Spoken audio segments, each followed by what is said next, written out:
It was a bright, sunny Monday morning at Maplewood Elementary, and the classroom was buzzing with energy. Miss Taylor, with her usual warm smile, started collecting the homework from each student. One by one, notebooks and papers were passed to the front. But when she got to Ethan's desk, there was nothing.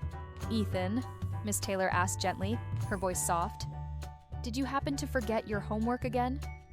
Ethan's shoulders slumped, and he looked down at his desk, his face flushed with nervousness. "I'm so sorry, Miss Taylor," he mumbled. "I really tried, but I just couldn't get it finished." A hush fell over the classroom.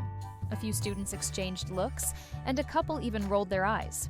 To them, it sounded like the same old story, just another excuse from Ethan. But Miss Taylor saw something different. She didn't see laziness in Ethan's eyes. She saw exhaustion. He looked genuinely tired. So, after the bell rang and the other students scrambled out for recess, she asked him to stay behind for a moment. "Ethan, is everything all right?" she asked, pulling up a chair beside his desk. "What's really going on?" Ethan hesitated, twisting the edge of his t-shirt in his hands. He took a deep breath and finally looked up. "My mom," he started, his voice barely a whisper.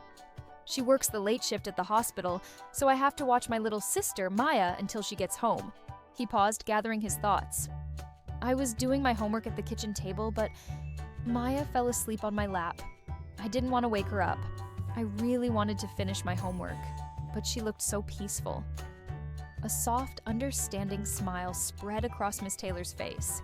"Ethan, that was an incredibly kind and thoughtful thing to do," she said warmly. "Thank you for being so honest with me. Taking care of your sister is a big responsibility, and you handled it with such care. Don't worry about the homework. You can have one more day to finish it."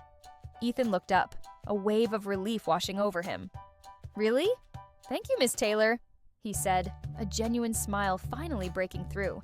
The very next morning, Ethan was one of the first students to arrive.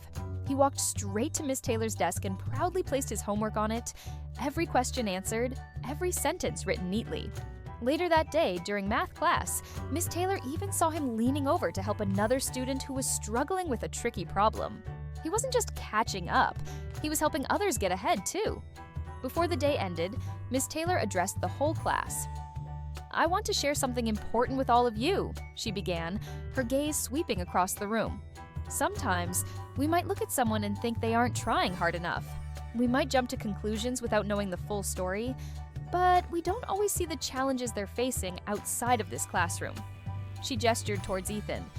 "Ethan showed us what it means to be honest and caring. He put his family first, and that takes incredible strength and maturity. That kind of character matters more than getting every assignment in perfectly on time." Suddenly, the classroom erupted in applause. It wasn't polite or forced, it was genuine. The students were clapping for Ethan. He sat up a little taller in his chair, a proud, bright smile on his face. From that day forward, things were different. Ethan wasn't just the boy who forgot his homework anymore. He was Ethan, the responsible older brother, the honest friend, the kind classmate. He had earned everyone's respect, not by being perfect, but by being good.